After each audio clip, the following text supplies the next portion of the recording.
Coucou les amis, bonjour. Alors aujourd'hui je suis particulièrement impressionnée parce que vous voyez je suis assise à côté de Michel Drucker qui est avec nous aujourd'hui. Bonjour Michel. Bonjour chère Jeanne. Nous sommes ravis de vous accueillir ici au paquebot Oui. où vous allez jouer donc votre spectacle. Oui. Votre spectacle. Dans quelques minutes. Voilà, c'est ça, parce qu'en plus, il faut qu'on se dépêche, qu'on se dépêche. Alors, je suis impressionnée un peu. D'habitude, moi, je suis devant ma télévision et vous êtes dedans. Et être là près de vous, avec nos internautes, eh bien, c'est un grand moment pour nous. Alors, Michel, vous avez été interviewé par les plus grands. Les plus grands vous ont interviewé. Vous avez plus que Jade. Alors, avec plaisir. Alors, je me suis dit, comme votre spectacle, c'est aussi un spectacle où vous racontez avec humour, je me suis dit, vas-y, Jade, lâche-toi, pose la question que personne n'a jamais posée à Michel. Et cette question qui brûle toutes les lèvres, enfin, c'est surtout la question de ma mère, du combien vous chaussez, Michel, à peu près. Du 42. 42, voilà maman, c'est fait, la question, merci d'avoir joué le jeu. Bon, plus sérieusement, dites-moi, donc dans quelques instants vous allez monter sur scène, comment ça se passe? Vous vous sentez comment avant de monter sur scène? Très concentré, d'habitude je ne parle pas avant, je suis complètement isolé. Là j'ai fait une exception parce qu'après je vais partir très vite. On vous en remercie, vraiment. Je suis toujours très concentré, et même si ça ne se voit pas, j'ai le trac.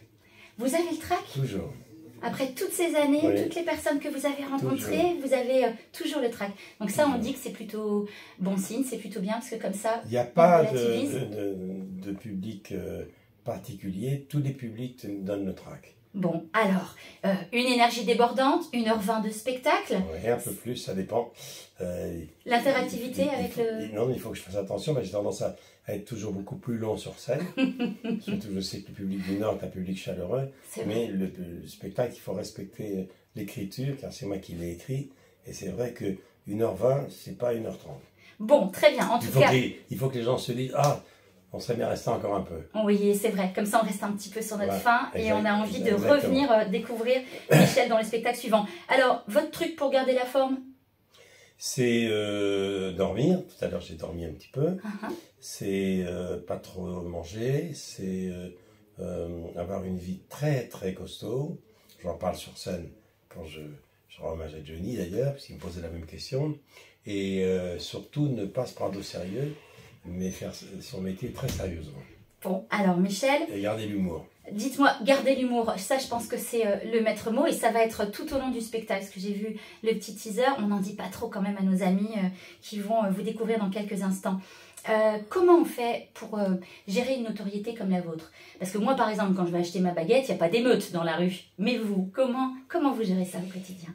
Moi j'ai un rapport tellement particulier avec 3 générations de téléspectateurs, 3 générations de Français, parce que je fais partie un peu des familles, je me rends compte maintenant. Quand j'ai un pépin de santé très grave il y a 1 an et demi, 2 ans, les gens le savent. Et c'est là où je me suis rendu compte de l'affection. J'avais la chance d'avoir cette affection du public. Mais c'est vrai qu'il y a des gens de ma génération qui me disent, moi je vous ai connu, vous êtes des reporters sportifs. Là, je commentais les matchs du LOSC. J'avais 22 ans. Il y a des gens qui m'ont dit, moi j'ai grandi avec Champs-Élysées. Et puis d'autres, des enfants qui me disent, ben, on a grandi avec Vivement Dimanche. Donc ça fait 3 générations, ce qui fait que j'ai un rapport très particulier avec les gens. D'abord, j'aime les gens. Oui, je crois que c'est ça. Vous aimez les gens, ça se voit. Je pense qu'ils le sentent. Oui. Et j'ai un rapport très fort avec... moi, j'ai le goût des autres. Moi, j'aime les gens. Et j'ai un rapport beaucoup plus simple avec les gens que ceux qui se prennent pour des stars, parce que la télévision, c'est pas un métier de star. Et donc, les gens me disent, ça va Michel, tu vas bien Michel, ça va mieux. Moi, dans le train, tout à l'heure, on m'a dit, alors, ça va mieux, la santé, tout ça. J'ai un rapport très simple avec les gens.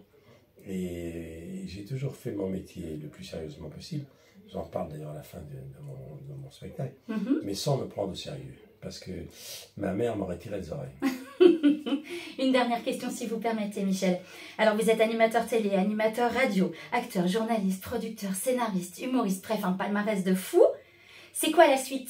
C'est quoi vos envies et vos projets? D'abord, la suite, c'est continuer à faire ce spectacle que j'ai écrit quand j'étais à l'hôpital, qui est un spectacle très particulier parce que c'est ma fille Stéphanie Jarre qui m'a mis en scène et qui a imaginé une scénographie très originale, puisqu'on est 2 sur scène, dans un écran qui est un iPad, qui est posé comme ça. Et à 10 reprises, j'apparais, j'ai 30 ans, et le jeune de 30 ans demande à l'ancien, raconte-moi ce qui va m'arriver.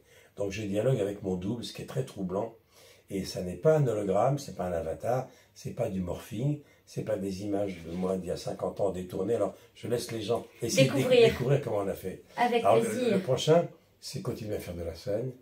Et puis, le prochain aventure, je vais préparer un talk show pour les Jeux Olympiques de Paris en 2024 avec Laurent Luyat. J'ai proposé ça à la chaîne qui veut que je fasse partie de l'équipe des Jeux de 2024 parce que je suis le seul rescapé des Jeux Olympiques de Tokyo de 1964 et en 2024 ça fera 60 ans tout rond. D'accord. Donc la prochaine étape c'est mes 60 ans de carrière. Oui, une date anniversaire, qui va arriver bientôt. Puis après, j'aimerais bien jouer mon spectacle un peu partout dans le monde, dans tous les pays du monde qui me reçoivent grâce à TV5 Monde. Voilà. Il y a des Français dans le monde entier. Un sacré programme pour vous, Michel. Alors, est-ce que ça vous dit de participer à un tout petit jeu? Alors ça, on le fait à chaque fois. Ça s'appelle les mots du paquebot. Vous tirez un petit papier et puis vous me dites ce qu'il y a écrit dessus. D'accord. Alors, dites-moi tout. Les mots du paquebot. Alors, ton petit plus pour rester en forme. Ouais, alors le petit plus pour rester en forme. Faire pour nous donner votre Faire une heure de sport par jour. Une heure de sport par jour? Surtout que depuis que j'étais malade, je fais du rameur, je fais des abdos et je fais 45 minutes de vélo tous les jours. Ah oui, donc vous avez vraiment la forme. Hein. Je fais 15 km de vélo tous les jours. Et puis, ne pas sortir le soir. Ah, donc, oh là là. Donc, tous les spectacles, je les vois en matinée. Ouais. Tous les films, je les vois chez moi. Et puis, pour rester en forme, ne pas fréquenter trop souvent les gens célèbres. D'accord. Mais alors du coup... Être le plus souvent possible avec les vrais gens. Voilà, des moments en famille, des moments entre amis, et puis... avoir une garde rapprochée. Et puis venir nous voir au paquebot ici à Orchy. Venir voir Jade à Orchy. C'est formidable. Alors, Michel, un petit mot pour Mathieu Madénian, parce que je crois savoir que vous voulez lui dire un petit quelque chose. Et on reçoit justement Mathieu Madénian le samedi 28 janvier ici au paquebot. Ah, Mathieu, je suis tellement touché de savoir que tu vas venir dans cette salle où je viens de te précéder. Et puis je suis touché parce que tu m'as vu balbutier mes premières vannes, comme l'on dit. Est-ce que tu peux leur raconter ta dernière rencontre avec Charles Aznavour? Raconte à Jade ta dernière rencontre avec Charles Aznavour. J'ai hâte. Et qui a un rapport avec le tyran nord-coréen. Bon, bah ça laisse présager un super interview. Ouais. Merci beaucoup Michel de nous avoir accordé du temps. C'est vraiment beaucoup de plaisir. On dit au revoir à nos petits amis téléspectateurs. Voilà, je vous dis au revoir, à très bientôt. Je reviens dans la région bientôt. Oh bah ça c'est une excellente nouvelle. En Ferrand. Neuville-en-Ferrand. En Ferrand. Oui, c'est ça, c'est dans notre coin. Voilà. Très bien, et ben on vous suivra. J'ai des amis là-bas. Bon bah formidable, et ben on ira boire un coup chez les amis à Neuville-en-Ferrand avec Michel. Merci beaucoup. À très bientôt les amis. Au revoir.